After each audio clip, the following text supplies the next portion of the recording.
For anyone listening to you, it seems like almost there is no acknowledgement of the huge public anger that ousted your mother, the decades of repression that burst onto the streets. Your mother's government makes a brutal attempt to suppress that uprising, fails. She has to leave the country. No remorse for any of that? If you've listened to my statements online, I have said again and again, the Awamileague mishandled the protests. Our government mishandled the protests. Isn't mishandling a mild word for the killings of hundreds and hundreds of mainly unarmed protesters by the security forces ordered by your mother? None of it was ordered by my mother. If my mother had been willing to kill protesters, she would still be in power. In this, the second episode of our series ahead of Bangladesh's upcoming elections, I'm far away from Dhaka. I'm in Washington, D.C., home to the son of Sheikh Hasina, Sajeeb Wazed, or Joy as he's known. Since Sheikh Hasina's dramatic overthrow in August 2024, when mass protests forced her to flee Bangladesh, she's been living in New Delhi under the protection of the Indian government and has not appeared on camera. Many of her key ministers too are in exile and reluctant to appear on TV. In this vacuum, her son has emerged as one of the key spokespersons for his mother and for her party, the Awamileague. For the first time in Bangladesh's history, the Awamileague has been banned from contesting elections. I'm here to ask Sheikh Hasina's son, has the Awamileague learnt any lessons from the massive public backlash to years of its repressive politics? Or is the party and its leadership still in a state of denial? More fundamentally, does the Awamileague, one of the most dominant forces in Bangladesh, have a future at all? Mr. Wazed, thank you so much indeed for talking to us. Now, you've been saying that the ban on the Awamileague from contesting these elections is undemocratic and illegitimate. And let's agree that sweeping bans on political parties are a bad idea. Many human rights watchdogs say that. But isn't there a great irony here? Because when you complain about rigged elections and unfair practices, that's exactly what the Awamileague has been accused of doing for years in order to win elections. This is true, the accusation, but you look at the facts. Okay. The Awamileague never banned anyone, first of all. We have never imposed a ban on any political party. It was a court decision, it was an appeal from a third party that upheld that Jamaat's constitution conflicted with our constitution. You're referring to the ban on the Jamaat-e-Islami, which is one of the major political parties in Bangladesh. Yeah, but the Awamileague government never officially banned Jamaat. Okay, you didn't ban anybody, but at the same time, and this is just one of many different sources I'm going to cite. Human Rights Watch says that the Hasina-led government has effectively captured key institutions, including the Election Commission. The US State Department said that the 2024 elections, the last election, which you won with a landslide, your mother won with a landslide, was not free or fair. The UN's Human Rights Council said the Awamileague's election victories were marred by irregularities, violence, and intimidation by security forces. I can keep going. No, I've heard them all. Look, if you look at before the 2018 elections, our polls, the Americans' opinion polls, showed the Awamileague was going to win by a landslide. None of us wanted any irregularities. There were people in the administration that took it upon themselves. My mother and I, from the party side, we were furious. We wanted a clean election because we were going to win anyway. Our opinion polls, I myself run our polling for our party. We polled 160 constituencies. Right. In those 160 constituencies, which were the battleground out of 300, our minimum margin of victory was 30%. So there was absolutely no reason. Now the 2024 elections, there was no rigging. Now, unfortunately, our opposition decided to boycott. No, but hold on. The argument could be the opposition was boycotting because of the climate. The environment was such that it wasn't free and fair. They were saying that these were marred by violence, intimidation by security forces. The Election Commission has been captured by your mother's government. Those are very serious charges. The Election Commission was nominated and selected from a committee, not by our government. Okay. If you look at what's happening now, why are these same observers not saying anything? You have the elections with the major party banned. Yes. You've got now evidence is coming out online of postal ballots, hundreds of postal ballots being stuffed. So actually, Why some are of these bodies, these bodies have questioned the ban. They have critiqued the ban. But as I said, that doesn't take away from the fact that the Awamileague's own record when it comes to elections is marred not just by irregularities. These are serious malpractices. But I want to move on. I want to come back to the ban because one of the reasons for the ban is the government says you're inciting violence in these elections. And that's true, isn't it? Because you've said in interviews that we will not allow elections without the Awamileague to go ahead. We will do whatever it takes. If the government's crack down on our protests, then it's going to lead to violence. I'm warning of it. Right. You stand by this. But yes, well, when you push someone into a corner, what's going to happen? We don't want violence. We're not even being allowed to protest. So what violence is the Awamileague committing right now? I'm talking about the threat. Yes, I understand. What I'm saying is if you back someone into a corner, you do not leave them any options. What are they going to do? The option could be to tell your protesters or your supporters not to respond to provocation. As a responsible political party, you can say, let me just make the argument. You can tell your supporters, don't take the violent path, regardless of the provocation. Because otherwise, you're actually making the government's case for them. Because they will look at what you're saying and say, listen, this is why we need to ban them, because the Awamileague has gone rogue. So again, anything that this regime is doing, all the violence they have committed, that's okay? Two wrongs don't make a right. Right now, you have, since the protests of last July, hundreds of our activists have been killed. 30 some odd have been killed in custody. A Hindu gentleman, a minority leader of our party, was killed in jail under custody just the past week. So you say two wrongs don't make a right. When you suppress someone by force, you do not give them any other option. What's going to happen? No, but Mr. Wazed, don't you believe that by using this kind of rhetoric, you are actually then endorsing the view that the Awamileague deserves to be banned? Because of, as I said, the fact that you're holding out this threat of violence. Let us contest or else. I did not threaten violence. I said that if you suppress the protests with violence, of course there will be violence. I did not ask my protesters to attack. Okay, you're now somewhat quibbling with semantics. But when you said that there hasn't been any violence so far, authorities in Bangladesh actually say that's not true. They say the Awamileague was behind the assassination of the youth leader Sharif Osman Hadi just weeks ago while he was campaigning in Dhaka. Is that true? Was the Awamileague behind his killing? Of course not. Look, if we had the ability to conduct killings in Bangladesh right now, you think this regime would still be standing? No. Right now, the Awamileague, we do not have the violent personnel, if you will, that perhaps some other organizations have. Not according to the police in Dhaka. They said the shooter, if I can just finish, the shooter was directly involved with the student wing of the Awamileague, the Chhatra League. They say that Hadi was killed because he was an outspoken critic of your party. It was an act of political vendetta. I don't know who the shooter is. There have been many names that have been floated. They have named so many people who have nothing to do with it. As far as our student wing was concerned, there were so many young people involved with it, especially when we were in government. Was he really involved? How involved was he? Did he hold a post? They're pinning the blame on everything to the Awamileague. But it's a fair assumption to make, isn't it, Mr. Wazed? Because on one hand, you say that there is the possibility of violence, the threat of violence, and then you actually do have an actual act of violence. My threat of violence is from protests. So the dots do get joined? No, they don't actually. I don't see how. Again, do you see the Awamileague even out on the streets in Bangladesh? That's not even happening. We have tens of thousands behind bars. Every time we've tried to protest, they've just arrested everybody. Okay. So the Awamileague is not involved in any violence whatsoever. Our campaign now is asking people not to vote in these rigged elections. That's what we're doing. Okay, but let me ask you this. For anyone listening to you, it seems like almost there is no acknowledgement of the huge public anger that ousted your mother, the decades of repression that burst onto the streets. Your mother's government makes a brutal attempt to suppress that uprising, fails. She has to leave the country.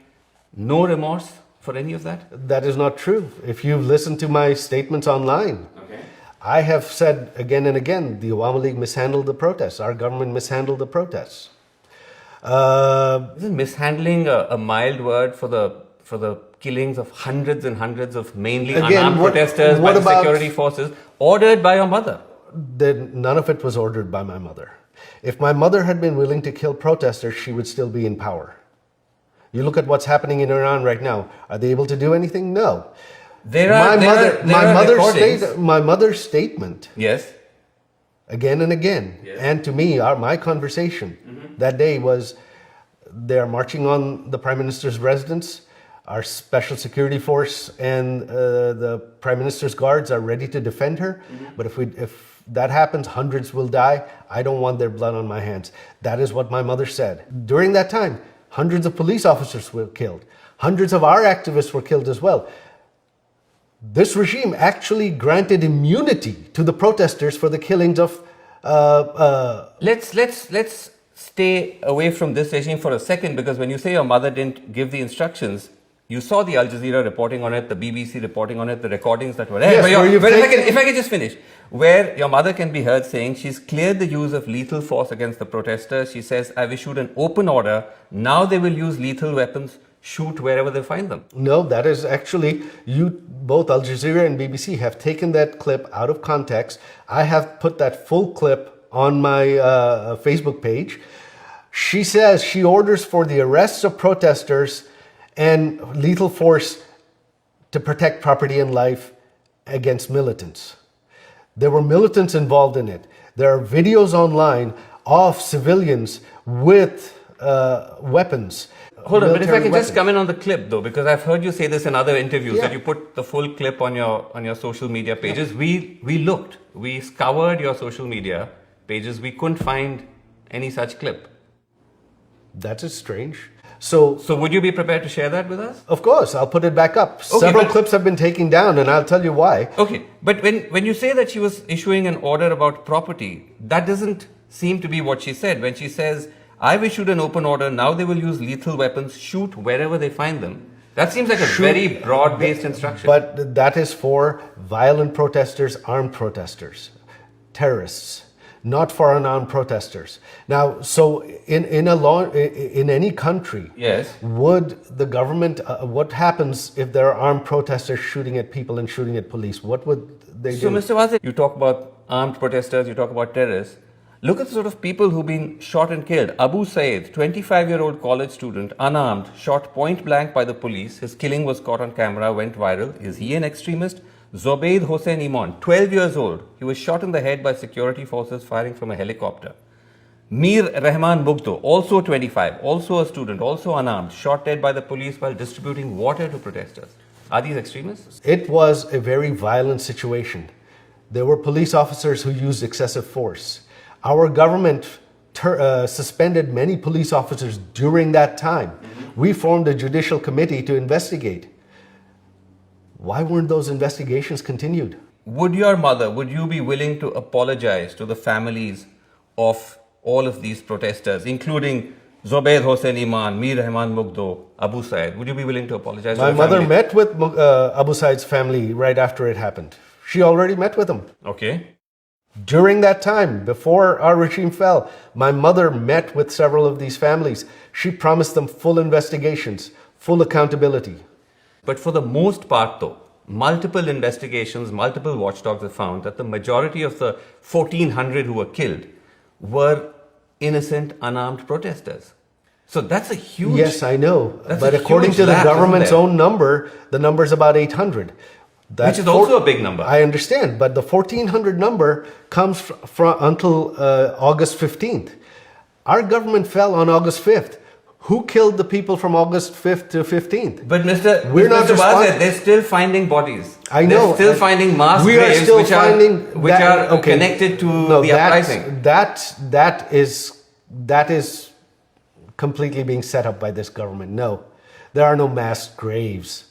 You're denying the mass graves? I have not heard of mass graves. Okay. Well, there's one that was just discovered with 114 bodies this month. What about the 500 people that were killed after our government fell? Who killed them? Why were who killed them. Again, respectfully, No, this in that is whataboutery, though.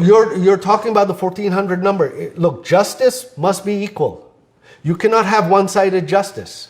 One-sided justice is not justice. Okay, but shouldn't the justice, Mr. Wazed, also extend to the political leadership? Because if I can finish, the UN investigation found that they were able to establish that the serious abuses against protesters by security forces occurred with the full knowledge, coordination and direction of the political leadership, which obviously includes your mother. That is a complete fallacy. I know the UN report is biased. Again, like I said, the UN report lists 1,400. It includes deaths after our government fell, and they've blamed our government for it. How is that a fair report? So you reject the UN report, you reject the BBC and Al Jazeera recordings. No, it's then a question of being very selective with what you accept and what actually, it's the BBC and Al Jazeera that have been selective. Okay. And we have provided full clips online. We have provided pictures online of other people that were killed. We have provided pictures and of police officers that were killed. As I said, those clips we are not able to find. We'll receive them from you. But I want to come back before I move on to the fundamental point you're making. You're saying that then your mother is not at all accountable for all of those killings. That is not what I'm saying. All of the excesses. No, that is not what I'm saying at all. State power. What I'm saying is this. We did not grant immunity to anyone. We wanted justice for everyone. Anyone who was responsible for any deaths. What you including have now, her. What about that justice? Because my mother did not order any killings. My mother did not want any deaths. As I said, there is the audio, there is the UN report. You reject both of them. No, the audio includes my mother. Okay, let me move on, Mr. Wazed, because it's not just charges of repression. Party leaders, including you, your family members, face allegations of embezzling billions of dollars from Bangladesh. You've personally been charged with accumulating illegal wealth running into millions of dollars, which Bangladeshi authorities say we've used to buy homes, including here in America. Right. Is that true? Where are these homes? You're in my house. This is the only home I own. I applied and got my US citizenship earlier this year. Now, if I had hidden wealth, if I had all these illegal properties, how would I receive US citizenship? The FBI investigated me. Where is it? Allegations are easy to throw around. They have not been able to name one business, one instance where any of my family has been involved in corruption. Okay, if that's the case, if the allegations are so bogus, why is it that your cousin Tulip Siddique, who's an MP in the UK, resigned as minister from the Starmer cabinet? Because she's also been accused of the same allegations. Yes, that was because of political embarrassment. This was a smear campaign against her. To date, the government of Bangladesh, this regime, the Anti-Corruption Commission, they have not provided one shred of documents, one shred of evidence. They have not even provided us anything. But surely, if it was so insignificant, the charges, someone who's a minister in the UK cabinet wouldn't have to resign. I mean, obviously that suggests that there must have been something substantial or something. No, she was cleared by the UK watchdog. They investigated her and cleared her. So how did the UK watchdog resign? She resigned to avoid embarrassment, to avoid embarrassing the government. But the UK watchdog cleared Tulip of any irregularities. How did they clear her? Okay, what about then the Awamileague minister, the former minister, who was found to have 360 houses in the UK? Those properties are now being frozen. That's not bogus. What do I have to do with him? He was a minister in your mother's cabinet. I can't be responsible for, my family can't be responsible for everyone. Now, but was your mother aware, was your government aware that you had a minister? Because this is the wider allegation, that it was not just the family, it was everyone. Were they aware that this gentleman was acquiring 360 houses in the UK? Bangladesh is a poor country. Well, from what I understand though, that gentleman, his family is wealthy for generations. They have properties in the US, properties in the UK that they've been investing for years. That's what I know. So you're saying that all of these 360 houses were bought from his personal wealth, because the UK authorities don't think so. They froze them. Well, that I don't know. That's between, I can't keep track of him. This is all I know is that his family, they've been business people for decades. Did your mother take any action against him? We didn't know of these allegations until now.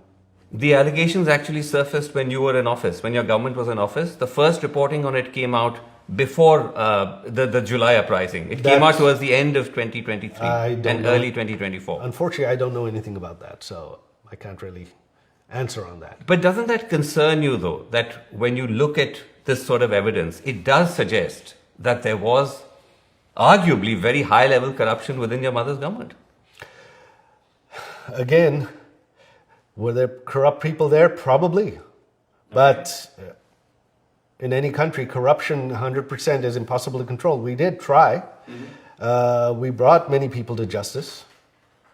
But again, my mother was focused on development.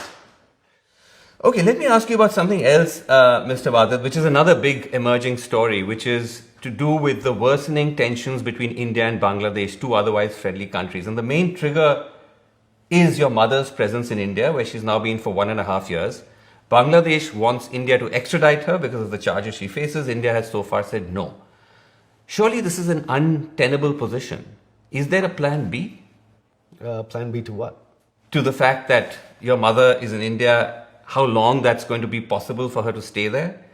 Because I'm assuming that wasn't the first option, that she was going to end up staying there the whole time. No. India was meant to be a transit point, if I'm not mistaken. No, that's a misconception. No, India is actually the safest country in the world for her. So the idea from the beginning was for her to just remain in India throughout? Look, this was not a planned situation anyway. This happened on the spur of the moment. Okay. India was the best safe haven for her. My mother wants to go back home. She wants to retire. She doesn't want to live abroad. But I'm saying that's not an option, obviously, at the moment. No, not at the moment. It will be at some point. But I'm saying that the time when you actually came, or when she came to India, the reporting was that she was looking for a safe haven in a country that would be less geopolitically sensitive than India, because her presence in India obviously escalates frictions with Bangladesh. And was the reason why she ended up staying there because no other country wanted her because of all these accusations, because of all the charges? No. My mother has not made. We have not made any attempt for my mother to move anywhere else. That's not an issue at all. India is the safest country in the world for her, but the tension isn't because my mother is there. The tension is because the rise of terrorism. The Yunus regime has released all convicted terrorists from jail. And India is concerned about terrorism on its eastern border. Pakistan has been given a free hand inside India. Actually, Mr. Wazed, the tensions are because Bangladesh is accusing your mother of making incendiary statements while on Indian soil. So that's a huge point of friction between both countries. So you're saying... as just one reason. The number two reason is the fact that India is refusing to extradite her. Right. So I'm saying those are major triggers. I know. So you're saying basically the Yunus regime is complaining that my mother is using her freedom of speech. They're so worried about my mother making statements. They're so afraid of them. Huh? I'm talking about the diplomatic friction between both countries. Right. And the reason I ask you this is because at the end of the day, this is realpolitik. And do you think it's tenable for India to withhold the extradition request indefinitely? Because ultimately governments change. The Indian government is already doing outreach with potential new rulers in Bangladesh. So there may come a time when they say, listen, we're not able to sustain this anymore. An extradition request involves a judicial process. In order for that to happen, the conviction has to be proven the evidence has to be provided in Indian court. And the regime in Bangladesh does not have any evidence against my mother. The conviction was a sham. It was rushed through. You're now talking about the conviction of your mother. She's been sentenced to death by a judicial proceeding in Bangladesh. Right, which was a sham proceeding. My mother was not even allowed to appoint her own lawyers.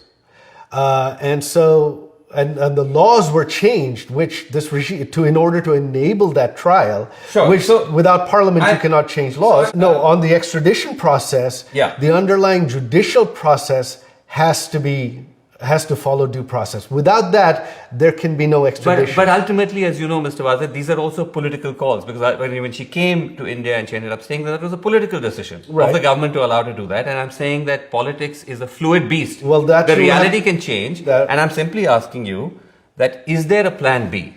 Actually, no. We are that confident in India. India has due process. India is not a kangaroo republic, a banana republic like Bangladesh is right now, and they will not extradite my mother.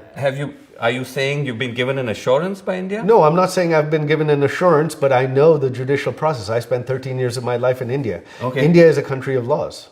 Okay, let me end by asking you, is there a future for the Awamileague in Bangladesh? Of course there is. The Awamileague is not going anywhere. It's the oldest and largest party. Our vote share is 40-50%. What do you think? The 40-50% of the people are just going to stop supporting it? And in a country of 170 million people, you're talking about 60-70 million voters that are Awami League voters. You think they're just going to stop supporting the Awami League? I asked because you indicated that your mother is planning to retire from politics. So after this, I mean, if she was ever able to go back to Bangladesh, she's not going to be in the political space anymore? No, she's old. My mother's elderly. This was going to be her last term anyway. She wanted to retire.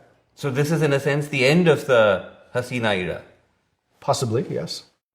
Okay. So you're saying that if the Awami League does get a chance to re-enter Bangladesh politics, it'll be without her? Yeah. Awami League is a political party. It's the oldest party. It's been around for 70 years. It will continue with or without her. No one lives forever. Why should young Bangladeshis, Mr. Wazed, many of whom were part of the uprising that ousted your government from power, ousted your mother from power, why should they trust your party? Then why don't we put it to a fair vote and let the people of Bangladesh decide? For 17 years, the development the Awami League provided, the stability and security the Awami League provided, the freedom, the stop to terrorism that the Awami League provided was unprecedented in Bangladesh's history.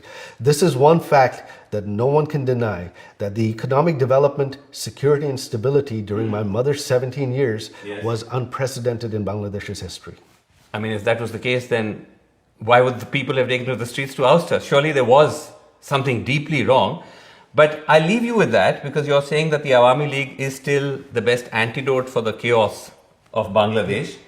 There is undeniably going to be chaos after a revolution, but whether you are the cause for it or the cure is something that you will agree is a matter of debate. Look, 17 years, did our government make mistakes? Did our people in our government commit excesses? Yes. Right. I myself wasn't happy about many of them. I personally feel there were people in our government that should have been held accountable that weren't.